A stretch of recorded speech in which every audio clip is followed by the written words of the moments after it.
Hello student, I am आकांक्षा और मैं आज आपके लेके आई हूँ सेकंड चैप्टर, जो कि सेकंड चैप्टर का नाम क्या है हमारा, कंज्यूमर इक्विलिब्रियम।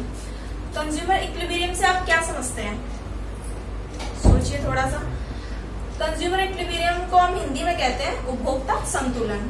उपभोक्ता संतुलन से तो आप समझ ही गए होंगे मे बी। उपभोक्ता संतुलन जैसे कि इसका डेफिनेशन है, consumer is one who buys goods and services for satisfaction of wants. एक कंज्यूमर उसी गुड्स को बाय करेगा जिसे उसे सबसे ज्यादा सेटिस्फेक्शन मिलेगी, ठीक है। क्योंकि अगर उसके पास दो सामने गुड्स रखे हैं, उसे जो सबसे ज्यादा सेटिस्फाई करेगा वो उसी को खरीदेगा। इसका हमारा एक पॉइंट है यूटिलिटी। इसका पॉइंट है यूटिलिटी। यूटिलिटी से आप क्या समझते हैं? यूटिलिटी का मतलब होता है उपयोगिता। किसी भी चीज को कैसे उपयोग करते हैं। Utility is the ability of a good to satisfy a want. ये भी इसी से इंटर रिलेट, दोनों एक चीजें एक दूसरे से इंटर रिलेट होती हैं, क्योंकि इसका भी मतलब यही है कि utility is the ability of a good sought to satisfy a wants. तो यूटिलिटी से हम यही समझते हैं कि जो भी चीज हमें सबसे ज्यादा सेटिस्फाई करती है उसी चीज को उपयोग करेंगे। अब यूटिलिटी के हमारे दो टाइप होते हैं। फर्स्ट है टोटल यूटिलिटी और सेकंड है हमारा मार्जिनल यूटिलिटी।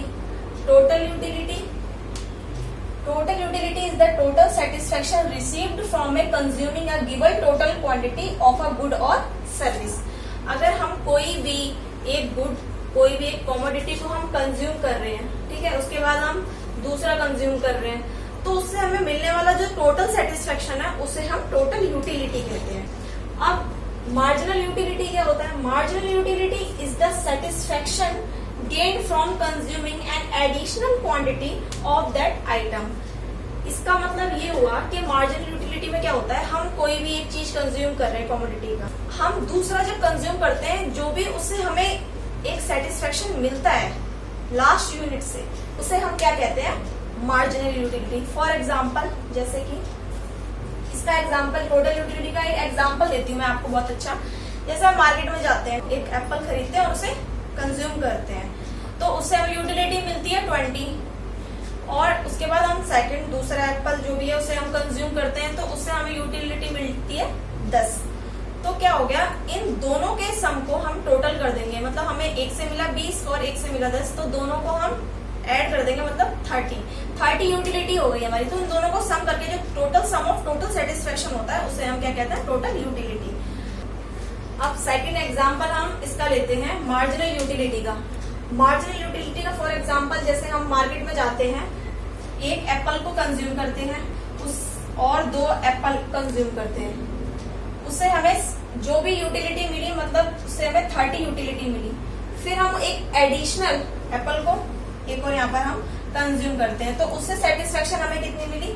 10। तो टोटल मिला के जो एडिशनल सेटिस्फेक्शन जो हमें टोटल मिला के मिली है वो पूरी 40 मिली है। तो जो भी हमारा सेटिस्फेक्शन हमारा कितना यूटिलिटी का हो गया? 40 का। तो हमारा जो 40 होगा वो हमारा मार्जिनल यूटिलिटी कहलाएगी। अब इसका हम रिलेशन समझते हैं कि टीयू और एमयू में हमारा क्या रिलेशन, डायग्राम के साथ और टेबल के साथ। देखिए, जब हमारा मार्जिनल यूटिलिटी 20 है तो हमारा टोटल यूटिलिटी कितना है? 20। जब हमारा मार्जिनल यूटिलिटी 16 है तो हमारा ये टोटल यूटिलिटी कितना है? 36, मतलब इंक्रीज हो रहा है ये धीरे धीरे। जब हमारा मार्जिनल यूटिलिटी 10 है तब ये 46 है। फिर देखिए धीरे धीरे ये क्या होता है? 0 हो जाता है, ठीक है। तब हमारा टोटल यूटिलिटी क्या होता है? कांस्टेंट होता है। देखिए कांस्टेंट है ना, यहाँ 50 है, यहाँ भी 50 है। और जब मार्जिनल यूटिलिटी नेगेटिव जाता है तो टोटल यूटिलिटी क्या होता है? डिक्रीज होने लगता है धीरे धीरे। तो वैसे इसके 3 पॉइंट्स है जो कि मेन है, बहुत समझना बहुत जरूरी है जिनका। फर्स्ट पॉइंट है when TU increases MU decreases also positive, ठीक है। जब टीयू हमारा इंक्रीज होता है मतलब बढ़ता है, तो एमयू हमारा कम होने लगता है या फिर बढ़ने लगता है। और जब सेकंड पॉइंट है व्हेन टीयू इज हायर, जब टीयू हायर होता है, देखो टीयू हायर यहाँ पर है तो एमयू हमारा 0 होता है। और थर्ड पॉइंट है हमारा when TU is decreases, when जब टीयू डिक्रीज होने लगेगा, देखो ये डिक्रीज होने लगा, 50 के बाद 44 हो गया, तो क्या होगा हमारा एमयू क्या होगा? नेगेटिव होने लगेगा। अब हम देखो इसको डायग्राम के हेल्प से समझते हैं, ओके। फर्स्ट जब बोल रहा है टीयू इंक्रीज एमयू डिक्रीज, देखो टीयू इंक्रीज और एमयू डिक्रीज हो रहा है। अब when TU is high higher, second point, जब TU इज हायर तो MU इज 0। जब TU इज हायर, यहाँ हायर है सबसे ज्यादा, तो MU क्या हो गया हमारा 0, यहाँ पर आ गया। When TU डिक्रीजेज, जब TU डिक्रीज होने लगेगा, देखो यहाँ पॉइंट के बाद ये हायर है और फिर ये धीरे धीरे डिक्रीज होने लगेगा, तो क्या होगा MU हमारा नेगेटिव हो जाएगा। तो MU क्या है हमारा, ये है, तो MU क्या होगा, धीरे धीरे हमारा नेगेटिव होने लगेगा। अब इसका एक फॉर्मूला है हमारा, देखिए TU equal to sigma MU and second MU equal to TU n minus TU n minus 1। इसे हम कैसे समझते हैं, देखिए जैसे ये 20 है हमारा MU, तो TU हमारा 20 है सेम, फिर ये क्या होगा धीरे धीरे जब डिक्रीज होगा 16, जैसे 16 हो गया, तो इसको इसमें हम ऐड करेंगे दोनों को, तब हमारा ये 36 आएगा। फिर इसको इसमें ऐड कर देंगे हम दोनों को, तो ये कितना हो जाएगा 46 हो जाएगा। ओके, फिर हम 4 करेंगे, फिर 50, फिर कांस्टेंट हो जाएगा और लास्ट में धीरे धीरे हमारा ये कम होने लगेगा। ये तो हमारा फर्स्ट फॉर्मूला हो गया। अब MU equal to TU n minus 1, ये इसका जस्ट अपोजिट होगा। अपोजिट कैसे होगा, जैसे 20 है हमारा TU, ओके, तो इसमें क्या होगा अपोजिट हमारा 20, जैसे माइनस करेंगे 36, तो क्या आएगा हमारा 16। फिर हम डिक्रीज करेंगे इसको इससे, तो हमारा आएगा 10। 46 में माइनस करेंगे 36, तो हमारा 10 आएगा। फिर 50 माइनस 46 हमारा आएगा 4। फिर धीरे धीरे वो कम होने लगेगा और हमारा नेगेटिव हो जाएगा MU। ओके, अब देखिए हमारा एक टॉपिक है law of diminishing marginal utility, जिसे हम हिंदी में कहते हैं ह्रस्वमान सीमांत उपयोगिता का नियम। क्या होता है ये, when we consume more and more unit of a commodity, the utility derived from each successive unit goes decreasing। इससे हम ये समझते हैं कि जैसे जैसे हम किसी कमोडिटी को कंज्यूम करते हैं, तो उससे जो मिलने वाली जो हमारा सेटिस्फेक्शन है वो धीरे धीरे कम होने लगता है, मतलब डिक्रीज होने लगता है। जैसे फॉर एग्जांपल हम मार्केट में जाते हैं, कोई भी चीज को कंज्यूम करते हैं, फॉर एग्जांपल हम जाते हैं, गर्मी का टाइम है, आइसक्रीम खाने का मन है हमारा बहुत, और हम आइसक्रीम खाते हैं। हम एक आइसक्रीम खाते हैं, उससे जो हमें सेटिस्फेक्शन मिलेगा वो सबसे ज्यादा होगा, क्योंकि सबसे ज्यादा इसलिए होगा क्योंकि हम कोई चीज पहली बार में कंज्यूम करेंगे, उससे जो हमें मिलने वाली संतुष्टि है वो बहुत ज्यादा ही होती है। और उसके बाद अगर हम उसी चीज को दोबारा कंज्यूम करते हैं, मतलब एक आइसक्रीम के बाद अगर हम दूसरी आइसक्रीम खाते हैं, तो उससे जो सेटिस्फेक्शन मिलेगा वो हमारा बहुत ही कम होगा। क्यों, क्योंकि जैसे जैसे हमारी क्वांटिटी बढ़ेगी वैसे वैसे हमारा सेटिस्फेक्शन कम होने लगेगा।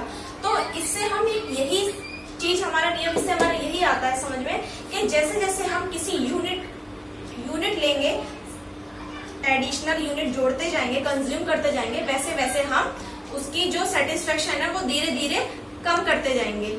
जैसे कि हमारा सेकंड टॉपिक देखिए क्या है, कंज्यूमर इक्विलिब्रियम। ये मैं आपको पहले बता ही चुकी हूँ स्टार्टिंग में, आप एक बार डेफिनेशन इसके पढ़ लीजिए तो समझ जाएंगे आप इजीली। जब कंज्यूमर एक गिवन इनकम में अपना प्रोडक्ट को सेटिस्फाई करता है, ऐसा प्रोडक्ट चूज करता है जिसको सेटिस्फाई हो सके उसकी गिवन प्राइस, मार्केट प्राइस पे, तो हम उसे कंज्यूमर इक्विलिब्रियम कहते हैं। ओके, फिर सेकंड क्या है हमारे, इसके 2 पॉइंट हैं। फर्स्ट पॉइंट इसका क्या है, consumer equilibrium in case of single commodity, and second point is consumer equilibrium in case of 2 commodity. इस पॉइंट का क्या मतलब है, इसका मतलब ये है कि अगर एक कंज्यूमर एक ही गुड को कंज्यूम करता है और उसे सबसे ज्यादा सेटिस्फेक्शन मिलती है, ठीक है, तो उसको क्या करेगा, वो उसी पे सबसे ज्यादा खर्च करेगा अपनी इनकम। इसका फॉर्मूला देखिए कैसा है, MUX इक्वल टू MUM। इसका हम कैसे डिस्क्राइब करेंगे, MUX क्या है हमारा, marginal utility of product X, PX price of product X, and MUM क्या है हमारा, मार्जिनल यूटिलिटी ऑफ मनी। ठीक है, इसका हम डिस्क्रिप्शन हमारा ये हो गया। सेकंड है हमारा consumer equilibrium in case of 2 commodity. जब हमारा कंज्यूमर क्या होता है, 2 गुड्स में सेटिस्फेक्शन ढूंढता है, सेटिस्फाई करती है, जब 2 गुड्स इक्वल रेट पे, तब हमारे ये 2 कमोडिटीज आता है। MUX मैं जैसे कि बता चुकी हूँ, marginal utility of product X, product price of product, and Y हमारा क्या हो गया, MUY marginal utility of product Y, and then price of product Y, and MUM marginal utility of money. Next topic क्या है हमारा, indifference curve. Indifference curve क्या होता है? इंडिफरेंस कर्व वो कर्व होता है जिसमें एक कंज्यूमर दोनों गुड्स को कंज्यूम करना चाहता है इक्वली, किसी का सेटिस्फेक्शन घटाए बिना, ठीक है। इसके बाद इसकी प्रॉपर्टीज क्या है हमारी, ये देखते हैं। फर्स्ट है indifference curve are always convex to the origin. Second है indifference curve slopes downward. Third property है high indifference curve represent high level of satisfaction. And fourth one is indifference curve never intersect each other. अब मैं आपको तीनों चारों का एक एक एग्जांपल देती हूँ। अगर वो किसी एक प्रोडक्ट को कंज्यूम करना चाहता है और दूसरे को सेक्रीफाइस करना चाहता है, तो ये हमारा जो स्लोप बनेगा वो कॉन्वेक्स की तरह बनेगा। सेकेंड बोल रहा है स्लोप डाउनवर्ड इसलिए बनेगा, वो ऊपर से नीचे की तरफ बनेगा। देखिए ऊपर से नीचे की तरफ बनेगा डाउनवर्ड, क्योंकि वो जब एक का ज्यादा से ज्यादा कंजप्शन करेगा तो दूसरे को क्या करेगा, वो सेक्रीफाइस करेगा।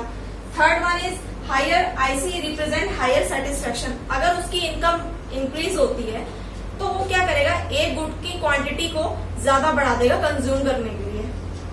इसके बाद है fourth, it's never intersect each other because of, अगर ये क्या करता है हमारा, it never intersect each other, ये एक दूसरे को इसलिए नहीं इंटरसेक्ट करती है क्योंकि इसमें एक कंज्यूमर इक्वल सेटिस्फेक्शन दोनों प्रोडक्ट से चाहता है, इस वजह से वो कभी भी एक दूसरे को इंटरसेक्ट नहीं करती।